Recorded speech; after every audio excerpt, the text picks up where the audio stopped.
And we're on the line this morning with Eric Termuende, who joins us from Vancouver. And we're talking about something that is, I think, really fascinating to me. I think, it's just my guess, that this is something that a lot of folks could have predicted. The great regret stemming from the Great Resignation. Our conversation with Eric brought to you by Marcus & Mack, voted best personal injury law firm in the Best of Indiana County contest. Marcus & Mack, a law firm representing injured people. Eric is a workplace culture expert, an employee engagement expert as well. Eric, good morning. There we go. I got to punch the button, I guess, they tell me, in order to hear you. There we go. How are you? You're doing well. How are you? Wonderful, wonderful. Is this true? Has the Great Resignation now led to the Great Regret? People want to get their jobs back? Well, survey says, right? It seems that like a big chunk of people are looking to get that old job back for sure. Yeah. Is it the old job that they're after, or are they just looking for any job? Look, the best way I can describe it is that, I think we've all seen it before, that beautiful hamburger commercial on TV where the patty falls from the sky and then the lettuce and the tomatoes and that bun, and you're salivating from the mouth, and you go to that restaurant, wherever it might be, and you open up that cardboard box and you think to yourself, oh, now hold on a second. This isn't exactly what I thought it was it? And look, when the unemployment rate is 3.4% across the country right now, again, a number we haven't seen since 1969 when the labor market was half the size that it is. What's happening is that companies in every industry and sector and size and profit status, they're just fighting for talent. Their people are burnt out, they're exhausted, they're limited resources, and so effectively what's happening is that they're promising the world. And it's not they're being malicious or manipulative intentionally. They're just really looking for talent because they need it so desperately.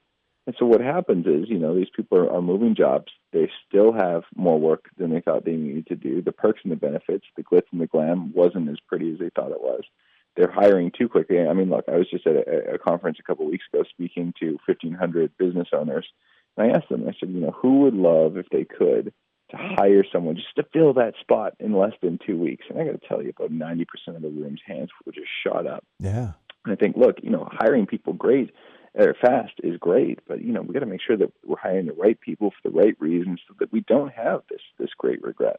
Yeah, well, so many people that walked away from their jobs and for whatever the reason was, and it went up and down the age scale too and the experience scale.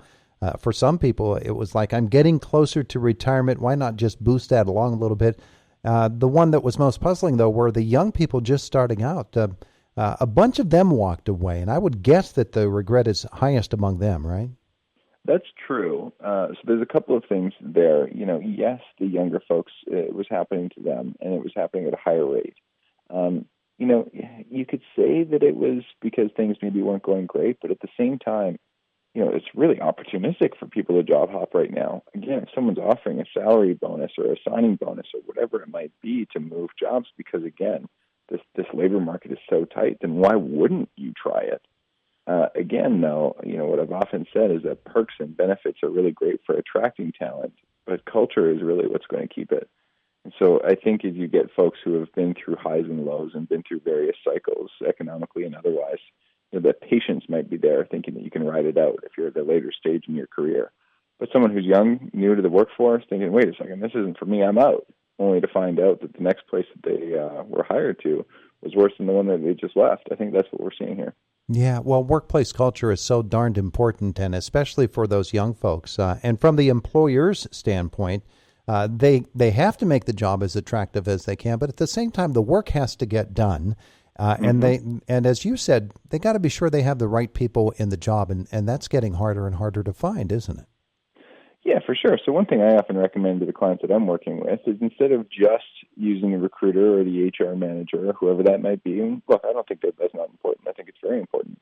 But instead, or in addition to, what I would say is that these folks who are looking for these new jobs, they need to have an interview with the people that they're going to be working with 8+ hours a day. I mean, look, we're going to be spending more time with our colleagues and coworkers than we are with our significant others at home. And it's important we know if there's going to be a fit there or not. Wow. And that is a new approach, isn't it? Generally, we think of, okay, you go in, you interview with this higher up in the company, and then you get thrown into the pool with all of the other people. And that's where it really becomes the job for you and the career That's for right. you.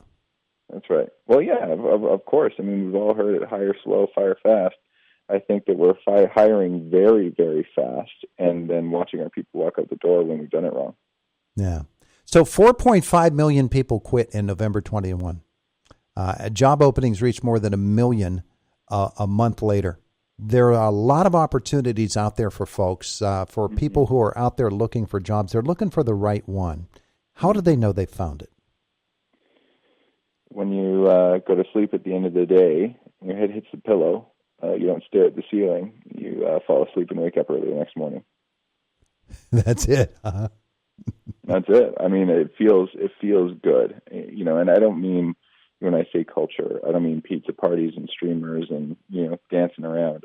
I just mean doing work that you like to do with people that like to do it as well. Doing something that ultimately means something to you at the end of the day, and I think that that's very, very admirable, desirable for all of us.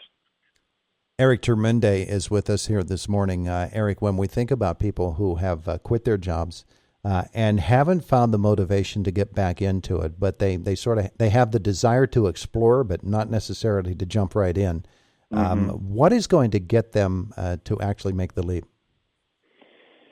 I found that when we look at change only really occurs when the pain of this current state that we're in is greater than the perception of the pain of the future state. And I think that what we can do is talk to our friends, talk to our network, talk to our family about the great work that they get to do and how they get to live their lives and to learn from those experiences. And I think the sooner we realize that there could be a real opportunity for fulfillment and purpose and impact and all the things that really make our hearts sing in the work that we get to do, then it becomes a little less scary, a little bit more exciting, and very fulfilling along the way. Have people, though, taught themselves to be a little bit restless and to always be looking for a better opportunity, and therefore they never get the chance to settle into the job and find out what it's really all about? Yeah, I think there's a bit of that. I think that's a really strong point. We've all heard it before. The grass is greener on the other side. But I would say that the grass is only greener if we're looking. And so I think that there can be the opportunist in all of us. And at the same time, the idea of mastery and commitment and patience, I fear is fading. So, I would say keep our eyes open, but give the work that we're doing, the people that we're hanging out with, give them a shot at the same time. Yeah, it's really going to be fascinating to watch how this plays out again over the next couple of years, because I think that so many people and people in your position as well could have predicted that what is happening now would be happening when the Great Resignation started, right? Well, I remember back in early 2021, I called for 4 waves of this Great Resignation. One of them being when people were called back into the office, and all of a sudden they'd quit because they didn't want to come back, or they moved across the country. Another one when there's more flexibility in that when you're called back to the office, well, the A players on the team, they're going to be given a little more flexibility than the others. I think that would create animosity and tension. And now with the unemployment rate as low as it is, people are hopping for dollars, or they're hopping for flexibility, or they're hopping for bonuses. And that's not necessarily what's going to keep them there. That extra little signing bonus will fade quickly. And when it does, how much was that bonus worth when culture was compromised to get it? Wow.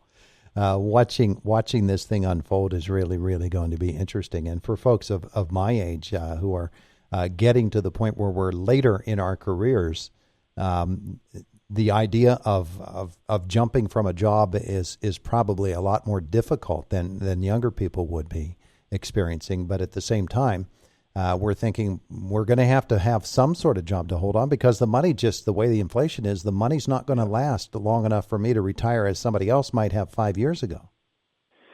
I don't think I have anything to add. I think you're right. These are conversations that many people are having with themselves and with their spouses and with their families. And not to mention the learning curve and the new technology and the new relationships of moving jobs. I mean, look, if you're 19, that might be exciting. If you're 59, that might be terrifying. And, I don't know that I have the right answer. What I would say is that whatever move you're looking to make, do it slowly, do it meticulously, make sure that there's education behind every move that you make. And when there's that level of confidence, then I don't think it's that much of a risk at all, whether it does mean move or stay. It's pretty solid advice from Eric Termuende today. Eric, thanks so much for spending some time with us. What's it like in Vancouver today? You know what? Not as warm as it's going to be down by you, but happy to be here and looking forward to come back your way here soon. Glad that you're doing that, and we look forward. Maybe we'll see you here someday. Yeah, I hope so. Thanks for being with us. All right, take care. It is the voice of Indiana County. It's WCCS 101.1 FM, AM 1160.